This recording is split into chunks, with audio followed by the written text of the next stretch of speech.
Hey everyone. So last week வந்து நம்ம psycho சைபர்நெட்டிக்ஸ்ன்ற புக்கோட சம்மரி வந்து நான் உங்களுக்கு சொல்லியிருக்கேன். So I hope it was very useful. So அதே மாதிரி ரீசெண்டாக நான் என்னைய ரொம்ப இன்ஃப்ளூயன்ஸ் பண்ண ஒரு புக்கை வந்து நான் சம்மரைஸ் பண்ணணும் அப்படின்னு நினச்சிருந்தேன். ஸோ அப்படி நான் இன்ட்ரடியூஸ் பண்ணுற புக்கு வந்து ஆன்டி ஃப்ராஜைல். ஸோ இந்த புக்கை நான் ஏன் இப்போ சம்மரைஸ் பண்ணணும் அப்படின்னு நினைக்கிறேன்னா, சைக்கோ சைபர்நெட்டிக்ஸ் எப்படி உங்கள் சைக்காலஜி ஒர்க் ஆகுது அண்ட் நீங்கள் எப்படி இந்த வேர்ல்டு பெர்சீவ் பண்ணுறீங்க, உங்களோட சைக்காலஜியை எப்படி டியூன் பண்ணி இந்த வேர்ல்டில் நம்ம சக்ஸஸ் அச்சீவ் பண்ண முடியும் அப்படின்ற மாதிரி ஒரு புக்கு. ஸோ அதே மாதிரி ஆன்டி ஃப்ராஜைல் என்ன சொல்லணும்னா, லைக் இந்த வேர்ல்டு எப்படி ஒர்க் ஆகுது அண்ட் ஓவரால் சிஸ்டம்ஸ் எப்படி ஒர்க் ஆகுது. ஃபார் எக்ஸாம்பிள் மேக்ரோ எக்கனாமிக்ஸோ, ஒரு மார்க்கெட்டோ, ஒரு மாஸ் ஹியூமன் சைக்காலஜியோ, இல்லை ஒரு கம்பெனிஸ் எப்படி ஒர்க் ஆகுது, ஏன் உங்கள் கார்பரேட்டில் இருக்கிற டீம்ஸ் கூட எப்படி ஒர்க் ஆகுது அண்ட் ஹியூமன் பயாலஜிக்கல் சிஸ்டம்ஸ் எப்படி ஒர்க் ஆகுதுன்றதுக்கு பின்னாடி ஒரு கிரேட்டான ஒரு அப்சர்வேஷன் வந்து இந்த ஆத்தர் வச்சிருப்பார். ஏன்னா இது எனக்கு ரொம்ப இன்ஃப்ளூயன்ஷியலாக இருந்த ஒரு புக். இதை ஏன் இப்போ நான் இன்ட்ரோடியூஸ் பண்ணணும் அப்படின்னு நினச்சேன்னா, உங்களை பற்றி தெரிஞ்சதுக்கு அப்புறம் வேர்ல்டு எப்படி பிஹேவ் பண்ணுது அப்படின்னு தெரிஞ்சுக்கிட்டோம்னா, இது ரெண்டையும் கனெக்ட் பண்ணி நம்மளால நம்ம லைஃப்ல வந்து ஒரு யூனிக்கான ஒரு பாத்தை வந்து நம்மளால பேவ் பண்ண முடியும் அப்படின்றதுக்காக இந்த புக்கை நான் இன்ட்ரோடியூஸ் பண்ணணும்னு நினைச்சேன். ஸோ ஆன்டி ஃப்ராஜைலோட ஆத்தர் யாருன்னு பார்த்தீங்கன்னா நாசிம் நிக்கோலஸ் டாலர். ஸோ அவர் வந்து ஒரு ஆப்ஷன்ஸ் ட்ரேடர். ஸோ அவர் வந்துட்டு லைக் ஒரு 20 or 30 years பேக் முன்னாடி நடந்த ஒரு மார்க்கெட் கிராஷ்ல நிறைய மில்லியன்ஸ் பண்ணிருப்பாரு. ஸோ அவர் வந்து நம்மளே மாதிரி மார்க்கெட் மேலே ஏறும்போது காசு பண்ணணும்ன்றத விட மார்க்கெட்டை ஷார்ட் பண்ணி ஒரு பெரிய கிராஷ் வரும்போது ஹி மேட் இஸ் மில்லியன்ஸ். அதுல இருந்து தான் இந்த அப்சர்வேஷனே அவர் எடுத்திருப்பாரு அப்படின்னு நான் நினைக்கிறேன். ஃபர்ஸ்ட் ஒன், ஆன்டி ஃப்ராஜைல்ன்ற டேர்ம் அவர் எப்படி இன்ட்ரோடியூஸ் பண்ணுவாருன்னா, லைக் ஃபர்ஸ்ட் திங், ஃப்ராஜைல்னா என்ன? ஃப்ராஜைல்னா like something that breaks very easily. அதே மாதிரி ரோபஸ்ட்னா that something never breaks at all. Even under great pressure கொடுத்தா கூட சம்திங் ஒரு உடையாத ஒரு விஷயம் ரோபஸ்ட். ஸோ அதே மாதிரி ஆன்டி ஃப்ராஜைல்ன்ற டேர்ம் அவர் எப்படி இன்ட்ரோடியூஸ் பண்ணுவாருன்னா, ஆக்சுவலா ஆன்டி ஃப்ராஜைல்ன்ற ஒரு இங்கிலீஷ் டேர்மே கிடையாது. ஸோ இதோட பேசிக் ரீசன் என்னன்னா, something that gains from disorder, அதாவது அடிக்க வளர்றது. ஸோ ஒரு பெரிய இம்பாக்ட் ஒன்று நடந்திருக்கு, அதுக்கப்புறம் ஒரு நல்ல ஒரு லேர்னிங் கிடைச்சி, அதுக்கப்புறம் சம் சிஸ்டம்ஸ் அதில் இருக்கிற லேர்னிங்கை வச்சு ஃபார்வர்ட் ப்ராக்ரஸ் ஆகிறது தான் ஆன்டி ஃப்ராஜைல் அப்படின்ற மாதிரி இன்ட்ரோடியூஸ் பண்ணுவார். ஸோ ஆக்சுவலாக இந்த ஆன்டி ஃப்ராஜைலுக்கு ஒரு 3 எக்ஸாம்பிள்ஸ் மூலமா இது என்ன சொல்ல வருது அப்படின்றத புரிஞ்சுக்கலாம். ஸோ ஃபர்ஸ்ட் ஒன் வந்து ரொம்ப பேசிக்கான விஷயம் வந்து உங்களோட ஹியூமன் பாடியே ஆக்சுவலாக ஆன்டி ஃப்ராஜைல் கான்செப்ட் மூலமா தான். ஸோ ஃபார் எக்ஸாம்பிள் நம்ம ஒரு 20 இயர்ஸ்க்கு முன்னாடி இல்லை ஒரு 10 இயர்ஸ்க்கு முன்னாடி சிக்கன் பாக்ஸ் வந்துருந்துச்சுன்னா திரும்ப நம்மளுக்கு லைஃப்ல வந்து வராது அப்படின்னு. அது பேசிக் ரீசன் என்னன்னா, உங்களோட இம்யூன் சிஸ்டம் வந்து ஏற்கனவே நடந்த ஒரு இம்பாக்ட் மூலமா அதுல வந்த ஒரு லெசன் மூலமா என்ன டைப் ஆஃப் ஆன்டிபாடி ஜெனரேட் பண்ணணும், அந்த சிக்கன் பாக்ஸை ஃபியூச்சர்ல எப்படி டிடெக்ட் பண்ணணும்ன்ற ஒரு ஐடியா வந்து அந்த இம்யூன் சிஸ்டமுக்கு தெரிஞ்சிடும். ஸோ அதே மாதிரி ஒரு பெரிய செட்டிங்னு பார்த்தா, ஃபார் எக்ஸாம்பிள் ஒரு ஷிப்பிங் இண்டஸ்ட்ரியில ஒரு 80-90 இயர்ஸ்க்கு முன்னாடி நடந்த டைட்டானிக் சம்பவத்தினால தான் இன்னைக்கு ஷிப்பிங் இண்டஸ்ட்ரியே ஒரு மாதிரி சேஃபா இருக்கு அப்படின்ற மாதிரி சொல்லியிருப்பாரு. ஸோ ஃபார் எக்ஸாம்பிள் லைக் டைட்டானிக்ல நடந்த அந்த ஒரு பெரிய டிசாஸ்டர் மூலமா தான் இன்னைக்கு அவ்வளவு ஐஸ் பேட்ரோல்ஸ் இருக்கு அண்ட் நேவல் சர்வேலன்ஸும் கம்யூனிகேஷன்ஸும் ரொம்ப நல்லா இருக்கு. அது மூலமா இன்னைக்கு ஷிப்பிங் இண்டஸ்ட்ரி கொஞ்சம் சவுண்டா இருக்கு அப்படின்ற மாதிரி. ஸோ ஃபார் எக்ஸாம்பிள் நம்ம இப்போ ஃபிளைட்ஸே எடுத்துக்கோங்களேன். இப்போ நம்ம ஃபிளைட்ஸ் நம்ம இவ்வளவு கம்ஃபர்டபுளா, ஆக்சுவலா அது ரொம்ப ரிஸ்கியான ஒரு விஷயம் தானே. அவ்வளவு அடியில நம்ம ஃபிளைட் பறந்துகிட்டு இருக்கு. ஸோ அந்த ஃபிளைட் இவ்வளவு ஃபிளைட் ஜர்னி இவ்வளவு சவுண்டா இருக்கிறதுக்கு காரணம் நிறைய ஃபிளைட்ஸ் வந்து ஏற்கனவே டெஸ்ட்ராய் ஆகி உள்ள போயிருச்சு. ஸோ அந்த எக்ஸ்பீரியன்ஸ் மூலமா நம்ம கிடைச்ச ஒரு இன்ஃபர்மேஷனை வச்சு நம்ம ஏர்லைன் இண்டஸ்ட்ரி கொஞ்சம் கொஞ்சமா பெட்டர் ஆகிக்கிட்டே வரும். ஸோ கம்யூனிகேஷன்ஸா இருக்கலாம், சேஃப்டி ப்ரோட்டோகால்ஸா இருக்கலாம், இந்த மாதிரி நிறைய வந்து ஏற்கனவே நடந்த ஒரு டிசாஸ்டர் மூலமா வந்து லேர்னிங் மூலமா இன்னும் கொஞ்சமா பெட்டர் ஆகி. இது ஒரு second example. Third example, European மைத்தாலஜில ஒரு கேரக்டர் இருக்கும், அது பேர் ஹைட்ரா. ஸோ ஆக்சுவலா அது வந்து ஒரு 3 தலை டிராகன் மாதிரி இருக்கும். ஸோ அந்த டிராகன் வந்து எப்படின்னா, ஒரு தலையை வெட்டின உடனே அந்த தலை அப்படியே போயிடாது, திரும்ப அந்த தலையை வெட்டின உடனே 2 தலையா வர்றது. ஸோ பேசிக்கலி தலையை வெட்டினோடனே அது அப்படியே போயிருந்துச்சுன்னா அது வந்து ஃப்ராஜைல். அந்த தலையை வெட்டவே முடியல அப்படின்றது வந்து ரோபஸ்ட். பட் ஒரு தலையை வெட்டினோடனே 2 தலையா திரும்ப வந்தது வந்து ஆன்டி ஃப்ராஜைல். ஏன்னா ஒரு இம்பாக்ட் நடந்திருக்கு, அது மூலமா லேர்னிங், அது மூலமா 2 தலையா வந்திருக்கு. So basically any system that learns after an impact and that gains from disorder, அதான் ஆன்டி ஃப்ராஜைல். எக்ஸாம்பிள், இது நம்ம ஹியூமன் நேச்சரை கூட நம்ம இதுல கொஞ்சம் ரிலேட் பண்ண முடியும். Something that does not kill you will make you stronger. So உங்களுக்குமே நீங்க உங்களோட பாஸ்ட் எடுத்து பார்த்துருந்தீங்கன்னா, ஒரு ரொம்ப ஹார்ட்ஷிப்பான ஒரு ஃபேஸுக்குள்ள போயிட்டு வந்ததுக்கப்புறம் நீங்க வந்து பழைய ஆளா இருக்க மாட்டீங்க. அதுல இருந்து வந்து எக்ஸ்பீரியன்ஸ் வந்து உங்களை கொஞ்சம் பெட்டரா ஆக்கியிருக்கும், கொஞ்சம் ஸ்ட்ராங்கா இருக்கும், நீங்க கொஞ்சம் கான்ஃபிடென்ட்டா கூட ஆக்கியிருப்பீங்க. ஸோ அந்த இம்பாக்ட்ல இருந்து நீங்க ஸ்ட்ராங் ஆனது. ஸோ இதுவும் ஒரு type of antifragile. Basically antifragile இன்னொன்று என்னன்னா, like something that has a very small probability of occurrence, but if it happens with a greater magnitude. Okay, அப்போ நம்ம வந்து ஃபார் எக்ஸாம்பிள் கோவிட் மாதிரி விஷயமோ இல்லை 2008 நடந்த ஒரு ஃபைனான்ஷியல் கிரைசிஸோ வந்துட்டு திரும்ப நடக்க போறது இல்லைன்னு கிடையாது. இதெல்லாம் திரும்ப நடக்கவும் செய்யாதுன்ற மாதிரி நம்ம லைக் எலிமினேட்டும் பண்ணிட முடியாது. லைக் இதெல்லாம் நடக்கிறதுக்கு சின்ன ப்ராபபிலிட்டி, ஆனால் நடக்கும்போது ரொம்ப சிவியர் மேக்னிடியூடோட அடிக்கும் போது லைக் இது ஒரு பெரிய இம்பாக்ட் அந்த வேர்ல்டு கொண்டு வரும். ஸோ அதுதான் பேசிக்கலி ஆன்டி ஃப்ரெஜைல். ஒரு ஹார்ட்ஷிப் உள்ளேயோ இல்ல ஒரு ப்ராப்ளம்குள்ளேயோ போயிட்டு வர்றது வந்து நம்மள ஸ்ட்ராங் ஆக்குதா அப்படின்றது தான் கான்செப்ட். அப்படின்னா இதை எப்படி அச்சீவ் பண்றது அப்படின்னா லைக் நிறைய ரிஸ்க் எடுக்கணும், நம்மள வந்து நிறைய ப்ராப்ளம்ஸ்குள்ள நம்மள எக்ஸ்போஸ் பண்ணணும் அப்படின்றதுதான் அர்த்தமா. ஸோ நம்ம கம்ப்ளீட்டா கொண்டு நம்மள ஒரு ஒரு ரொம்ப ஒரு ஹை ரிஸ்க்ல எக்ஸ்போஸ் பண்ணிட்டு அதுல இருந்து வர்ற பெனிஃபிட் அப்படின்றதுனால இதை எப்படி ஹேண்டில் பண்றது அப்படின்றதுக்கு வந்து அவர் ஒரு எக்ஸாம்பிளா அதுக்கு ஒரு ஸ்ட்ராட்டஜியும் சொல்லியிருப்பார். ஸோ ஃபார் எக்ஸாம்பிள் பார்பல் ஸ்ட்ராட்டஜின்னு அதை சொல்லுவார். பார்பல் ஸ்ட்ராட்டஜினா என்னன்னா லைக் 95% ஆஃப் யுவர் டைமோ எனர்ஜியோ இல்ல இன்வெஸ்ட்மெண்ட்ஸையோ வந்துட்டு ரொம்ப ஹைலி சேஃபான ஒரு சைட்ல வச்சுட்டு ஒரு அனதர் 5 to 10% வந்து ரொம்ப எக்ஸ்ட்ரீமான ஹை ரிஸ்கியான விஷயங்கள்ல வந்து நம்ம டிப்ளாய் பண்றது. ஸோ இதை வந்து இன்வெஸ்ட்மெண்ட்ஸ்லயும் இந்த ஸ்ட்ராட்டஜியை யூஸ் பண்ணலாம், இல்லைன்னா நம்ம லைஃப்ல கூட யூஸ் பண்ணலாம். ஸோ ஃபார் எக்ஸாம்பிள் இன்வெஸ்ட்மெண்ட் பார்த்தீங்கன்னா இப்போ உங்ககிட்ட ஒரு 1 லட்ச ரூபா காசு இருக்கு அப்படின்னா லைக் 95 lakhs வந்துட்டு லைக் ரொம்ப சேஃபான மியூச்சுவல் ஃபண்ட்ஸ் இல்ல ப்ளூ சிப் ஸ்டாக்ஸ் இல்ல ரொம்ப மீடியம் ரிட்டர்ன்ஸ் பட் ரொம்ப சேஃபானது, நாளைக்கு ஒரு பெரிய மார்க்கெட் கிரேஷே வந்தா கூட சர்வே ஆகிற மாதிரி ஒரு இன்வெஸ்ட்மெண்ட்ஸ்ல வச்சுக்கிறது. அது வந்து ஒரு பார்.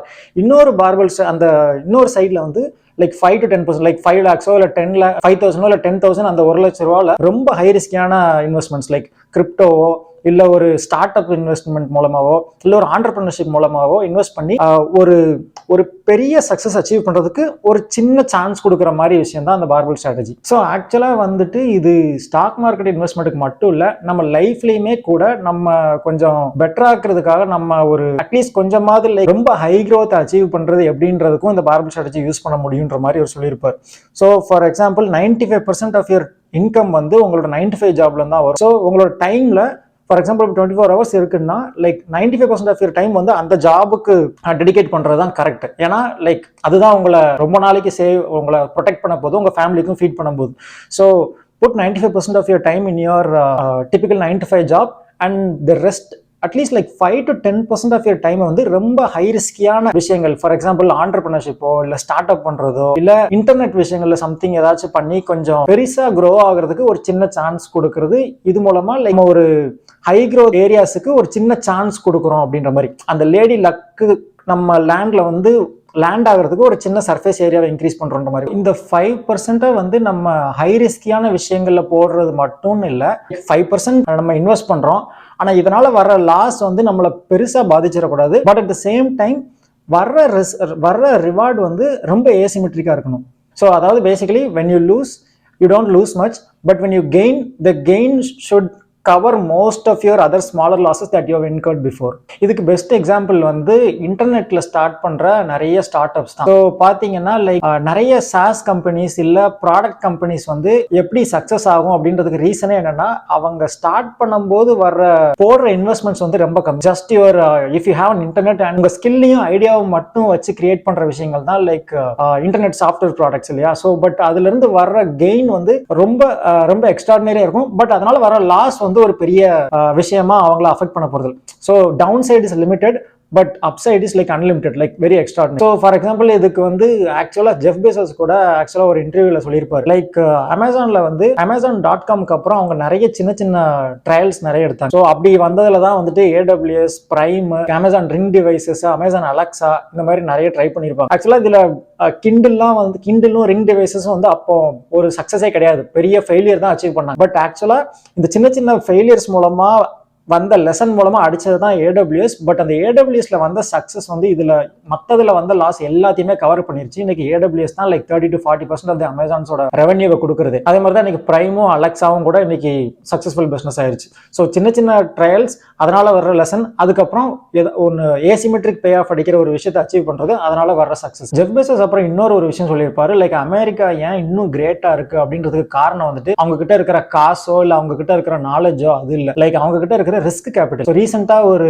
இன்டர்வியூல கூட அவர் சொல்லியிருப்பார், நியூயார்க் டைம்ஸ் இன்டர்வியூ நினைக்கிறேன். அதுல என்ன சொல்லியிருப்பாருன்னா லைக் யூஎஸ்ல இருக்கிற ரிஸ்க் கேபிட்டல் ரொம்ப அதிகம். ஸோ லைக் அவங்க இந்த மாதிரி ட்ரையல் அண்ட் எரர் பண்றதுக்கு நிறைய சான்சஸ் இருக்கிறதுக்கு உண்டான கேபிட்டல் வந்து அதிகம். அதனால ஸோ பேசிக்கலி ரிஸ்க் டேக்கிங்ல இருந்து தான் சம்திங் லைக் ட்ரையல் அண்ட் எரர்ல இருந்து தான் ஒரு பெரிய இன்வென்ஷனோ அவுட்கமோ வரும். ஸோ ஆக்சுவலா இந்த ஆத்தர் நாசிம் டலப் என்ன சொல்லியிருப்பாருன்னா லைக் லேர்னிங் வந்து எப்படி இருக்கணும்னா லைக் தியரிட்டிக்கலா இருக்கக்கூடாது அப்படின்னு. இது வந்து ஆப்வியஸ் தான், பட் ஆக்சுவலா இதுக்கு ஒரு கிளியரான ஒரு எக்ஸ்பிளனேஷன் என்ன சொல்லியிருப்பாருன்னா லைக் எந்த ஒரு இன்வென்ஷனுமே வந்துட்டு தியரியில இருந்துட்டு இன்வென்ஷன் வந்திருக்காது. ஸோ ஃபார் எக்ஸாம்பிள் ஒரு ஸ்டீம் இன்ஜினோ இல்ல ஒரு ஏரோப்ளேன் ரைட் பிரதர்ஸ் கண்டுபிடிக்கும் போதோ யாரும் புக்கு படிச்சோ இல்ல வேற யாரோ பண்ணினதை பார்த்தோ ஒரு தியரிட்டிக்கல் நாலேஜ்ல இருந்து ஒரு இன்வென்ஷன் வந்திருக்காது. But it's the other way around. அவங்க டிங்கரிங் மூலமாகவும் ட்ரையல் அண்ட் எரர் மூலமாகவும் ஒரு ஃபிளைட்ன்ற கான்செப்டை உருவாக்க ட்ரை பண்ணுவாங்க. அதுல இருந்து வர்ற லேர்னிங்கை தான், அதுல இருந்து கிடைச்ச ஒரு இன்சைட்டை தான் வந்துட்டு அவங்க நாலேஜா திரும்ப புக்ஸா மாறி இருக்கும். அதே மாதிரி இந்த ஆன்டிஃப்ராஜைல் மூலமா நம்ம ஒரு பேசிக் ஒரு ரொம்ப ஸ்ட்ராங்கான ஒரு யாரை ஃபாலோ பண்ணலாம், இல்ல எந்த ஐடியாலஜியை நம்ம ஃபாலோ பண்ணலாம், இல்ல எந்த ஒரு ஃபார் எக்ஸாம்பிள் ஒரு புக்கை செலக்ட் பண்றதுக்கு கூட எப்படி செலக்ட் பண்ணலாம் அப்படின்னா something that has stood it's time. இதை வந்து லிண்டிஸ் எஃபெக்ட் அப்படின்னு சொல்லுவாங்க. லிண்டிஸ் எஃபெக்ட்னா என்னன்னா